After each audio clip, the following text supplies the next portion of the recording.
지난 시간에 이어서 계속 말씀드리겠습니다. 선악과를 극복하는 방법은 무엇일까요? 멈추면 됩니다. 원래 바른 분별력이란 하나님의 지혜에 속한 것이고 인과관계에 대한 바른 통찰력을 갖는 것입니다. 인과관계에 대한 바른 통찰력이란 선택 이전에 그 선택이 어떤 결과를 낳을지를 미리 아는 것, 그것을 인과관계에 대한 바른 통찰력이라고 부릅니다. 이를 위해 먼저 하나님의 계명을 준수함으로써 하나님의 성품을 닮아가면 그 성화 과정의 성령의 열매로서 바른 분별력입니다. 그러므로 계시된 말씀을 통해 하나님을 잘 아는 것이 이런 유혹을 이기는 기초입니다. 다음으로 이웃에 대한 최종 판단을 하나님을 경외함으로 악을 멀리하되 결코 이웃을 정죄하지 않고 선의로 권면하며 이웃에 대한 최종 판단을 하나님께 맡기는 연습, 즉 경건의 연습을 통해 경건의 능력을 갖추는 것입니다. 이 과정은 반드시을 통해 이룰 수 있을 것입니다. 다다음으로 둘째 아담이신 예수님을 본받아 선악과를 먹기 이전의 아담으로 회복하는 것입니다. 선악과를 극복하는 방법은 선악과를 먹기 이전의 아담으로 회복하는 것인데 둘째 아담이신 성령 충만한 삶을 사셨습니다. 즉 유혹을 이기고 죄를 짓지 않으셨습니다. 따라서 우리도 믿음으로 지난 죄들을 용서받아 거듭나고 난 후 하나님의 은혜로 죄들을 용서받아 거듭나고 하나님의 은혜로 미리 의인으로 간주된 후 새 출발해 이제부터 평소에 창조주의 주권을 인정하고 경외하며 말씀을 부지런히 읽어 하나님의 마음을 알고 그분의 뜻에 순종해 우리를 향한 하나님의 소원을 우리가 이루기 위해 힘써 이웃들에게 사랑으로 선행하면 하나님의 성품을 닮아 성령의 열매를 맺고 천국 구원받게 될 것입니다. 다음으로 예수님께서 나실 때 선악을 판단하는 능력이 있으셨나 하는 점에 대해 살펴보겠습니다. 앞서 설명한 대로 선악을 분별하는 지혜의 기초 능력은 창조 때 아담과 하와 속에도 있었습니다. 그러므로 예수님께서도 선악간 분별력이 있으셨습니다. 그러나 아담과 하와는 하나님께 순종하지 않고 오히려 불순종하여 선악과를 먹음으로써 기초적인 분별력이 비정상적으로 비대해지고 마비되어 자기가 판단의 주체로 되는 죄성을 갖게 된 것입니다.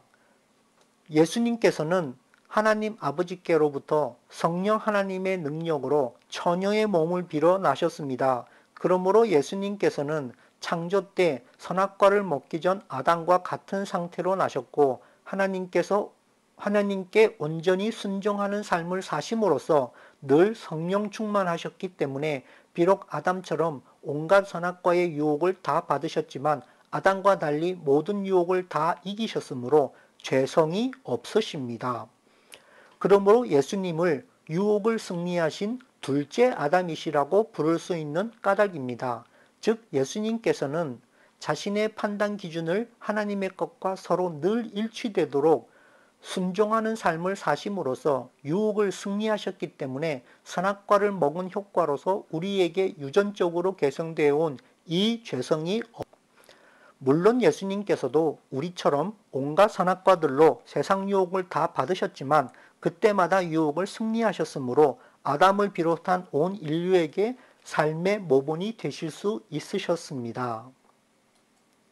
승리의 비결은 바로 순종입니다. 즉 예수님께서는 나실 때부터 순종하셨으므로 성령 충만하셨기 때문에 승리하실 수 있으셨던 것입니다. 히브리서 5장에서 그분께서는 친히 육체로 거하는 동안에 자기를 사망으로부터 능히 구원하실 분에게 강렬한 부르짖음과 눈물로 기도와 간구를 드리셨고 또 친히 두려워하셨으므로 하나님께서 들으셨느니라. 그분께서 아들이실지라도 친히 고난 받으신 일들로 말미암아 순종하기를 배우사 온전하게 되셨으므로 자기에게 순종하는 모든 사람들에게 영원한 구원의 창시자가 되시고 하나님에 의해 멜기세덱의 계통에 따른 대제사장이라 불리셨느니라. 로마서 5장에서 그러므로 한 사람으로 말미암아 죄가 세상에 들어오고 죄로 말미암아 사망이 들어왔나니 이와 같이 모든 사람이 죄를 지었으므로 사망이 모든 사람에게 임하였느니라.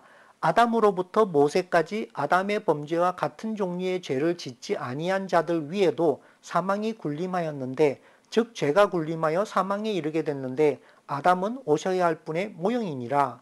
그러나 거저 주시는 이 선물은 또한 그 범죄와 같지 아니하니 이는 한 사람의 범죄를 통해 많은 사람이 죽었을진데 하나님의 은혜와 또 한 사람 예수 그리스도의 은혜를 통한 선물은 더욱더 많은 사람에게 넘쳤기 때문이라. 한 사람의 불순종으로 말미암아 많은 사람이 죄인이 된 것 같이 한 사람의 순종으로 말미암아 많은 사람이 의로운 자가 되리라. 이것은 죄가 군림하여 사망에 이르게 한 것 같이 은혜도 의를 통해 군림하여 예수 그리스도 우리 주로 말미암아 영원한 생명에 이르게 하려 함이라. 로마서 6장에서 그러므로 너희는 죄가 너희의 죽을 몸 안에서 군림하지 못하게 하여 몸의 정욕 안에서 죄에게 순종하지 말고 또한 너희 지체를 불의의 도구로 죄에게 내주지 말며 오직 너희 자신을 죽은 자들로부터 살아난 자로서 하나님께 드리고 너희 지체를 의의 도구로 하나님께 드리라. 죄의 삭은 사망이나 하나님의 선물은 예수 그리스도 우리 주를 통해 얻는 영원한 생명이니라. 히브리서 2장에서는 진실로 그분께서는 자기 위에 천사들의 본성을 취하지 아니하시고 자기 위에 아브라함의 씨를 취하셨도다. 그러므로 모든 일에서 그분께서 자기 형제들과 같게 될 필요가 있었으니 이는 그분께서 하나님께 속한 일들에서 긍휼 많고 신실하신 대제사장이 되사 백성의 죄들로 인해 화해를 이루려 하심이라. 그분께서 친히 몸소 시험을 받아 고난을 당하셨은즉 시험 받는 자들을 능히 구조하실 수 있느니라. 히브리서 4장에서는 그런즉 우리에게 위대하신 대제사장 곧 하늘들 안으로 들어가신 하나님의 아들 예수님이 계신 줄 알므로 우리가 우리의 신앙 고백을 굳게 붙들자. 우리에게 계신 대제사장은 우리의 연약함의 감정을 몸소 느끼지 못하시는 분이 아니요 모든 점에서 우리와 똑같이 시험을 받으시되 죄는 없으신 분이시니라. 그러므로 우리가 긍휼을 얻고 필요할 때 도우시는 은혜를 얻기 위해 은혜의 왕자로 담대히 나아갈 것이니라. 히브리서 5장에서 우리가 무지한 자들과 길에서 벗어난 자들을 불쌍히 여길 수 있음은 그 자신도 연약함에 쌓여 있기 때문이라. 그분께서는 친히 육체로 거하시는 동안에 자기를 사망으로부터 능히 구원하실 분에게 강렬한 부르짖음과 눈물로 기도와 간구를 드리셨고 또 친히 두려워하셨으므로 하나님께서 들으셨느니라. 히브리서 7장에서 그러므로 그분께서 항상 살아계셔서 그들을 위해 중보하심을 보건대 그분은 또한 자기를 통하여 하나님께 나오는 자들을 끝까지 구원하실 수 있느니라. 율법은 연약함을 가진 사람들을 대제사장들로 삼거니와 율법이 있은 뒤에 하신 맹세의 말씀은 영원 무궁토록 거룩히 구분된 아들을 대제사장으로 삼느니라. 다음으로 예수님의 보혈의 능력에 대해서 살펴보겠습니다. 만약 가족 중에 암 환자가 있는 경우 내게 암 발생 가능성이 높습니다.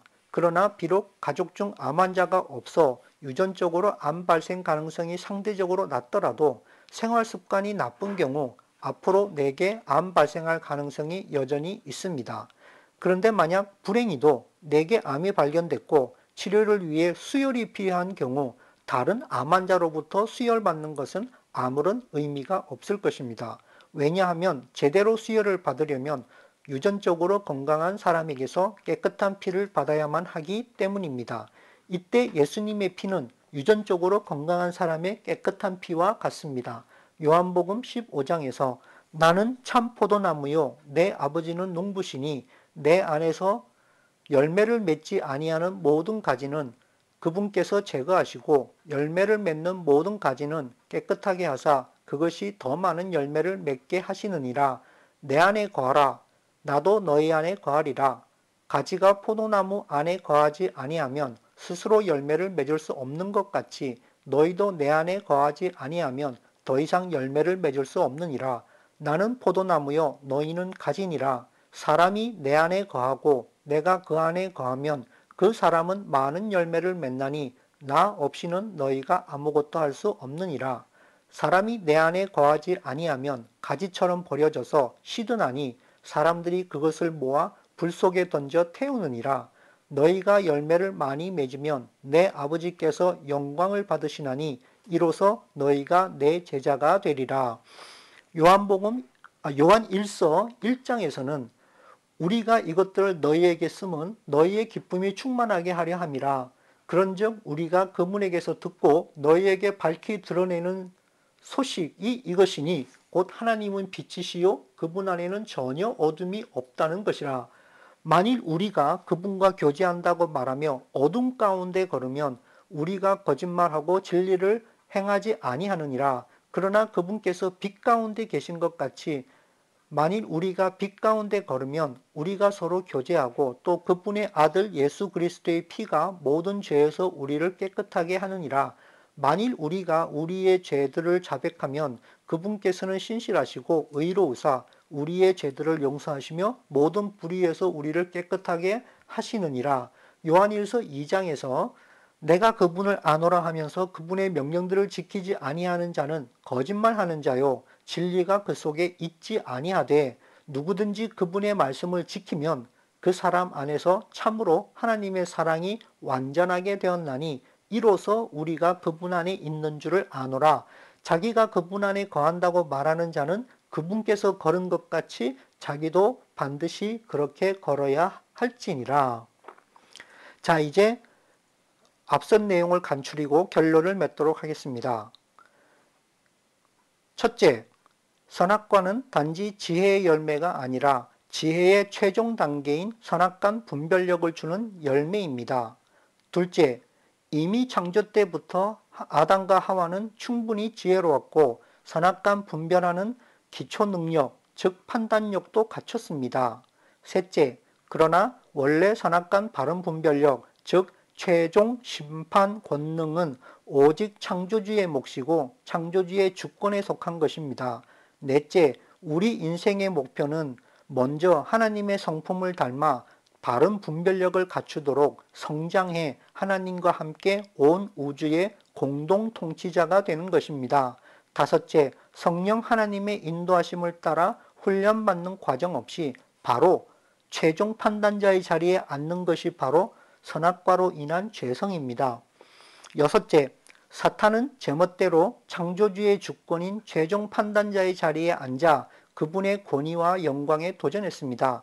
뿐만 아니라 사탄은 아담과 하와에게도 선악과를 먹게 해 스스로 최종 판단자의 자리에 앉도록 유혹했고 그 결과 인류로부터 마땅히 하나님께 돌려드려야 할 찬양과 영광을 자기가 가로챘습니다.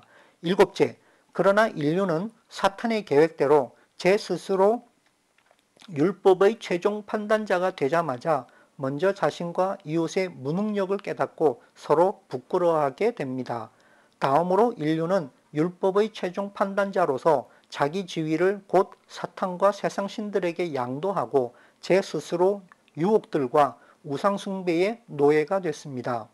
여덟째, 그 후 인류는 불순종에 따른 잘못된 선택 때문에 창조주 하나님과의 관계가 단절됐고 낙원으로부터 추방돼 지금까지 힘겹게 세상살이를 이어가고 있습니다. 구원자이신 예수님께서 오시기 전까지 세상 사는 제 눈에 보기에 좋은 대로 제 맘대로 행하던 시대였습니다. 만약 예수님이 아니시면 회복 불가능한 세상 역사입니다. 노아 시대, 아브라함 시대, 사사들의 시대, 이스라엘 왕국 시대들도 다 마찬가지였습니다. 아홉째, 오실 메시아께서는 반드시 먼저 인류의 죄의 문제를 해결해 주셔야 했고 다음으로 유혹에 잘 넘어지는 죄성의 문제도 해결해 주셔야만 했습니다. 그러므로 예수 그리스도께서는 우리를 위해 먼저 인류를 대표하여 죽음의 형벌을 대신 받으심으로써 우리 지난 죄의 문제를 해결해 주셨습니다. 다음으로 우리처럼 온갖 유혹과 고난을 다 받으셨지만 성령 충만에 철저히 순종의 삶을 사심으로써 우리에게 삶의 모본을 보여주심으로써 앞으로 우리가 죄성의 문제를 해결하는 방법도 잘 가르쳐 주셨습니다. 뿐만 아니라 우리에게 성령 하나님을 보내셔서 우리도 예수님을 본받아 죄성의 문제를 해결해 온갖 죄로부터 온전히 승리토록 우리를 도와주고 계십니다. 10번째, 이제 예수님의 제자된 우리들도 스승님을 본받아 예수님의 성품을 닮은 제자로서 살아가야 할 것입니다. 그러기 위해서 먼저 말씀을 자주 묵상하며 우리 스승님이신 예수님이 누구신지를 잘 알아야겠습니다. 왜냐하면 제자됨이란 예수 복음을 전하는 데 1차 목표가 있지 않고 그 전에 먼저 자기 성품에 성령의 열매를 맺어 예수님처럼 되는 것이 더 중요하기 때문입니다. 우리들의 스승이신 예수님을 본받기 위해서는 먼저 예수님께서 가지셨던 온전한 믿음을 본받아야겠습니다. 즉 예수님께서 그리하셨던 것처럼 우리들도 하나님 아버지를 내 삶의 주권자로 늘 인정하고 고백하는 것입니다. 다음으로 이 세상에서 고난과 유혹의 시험을 인내하고 승리해 굳건한 믿음으로 단련받아야겠습니다.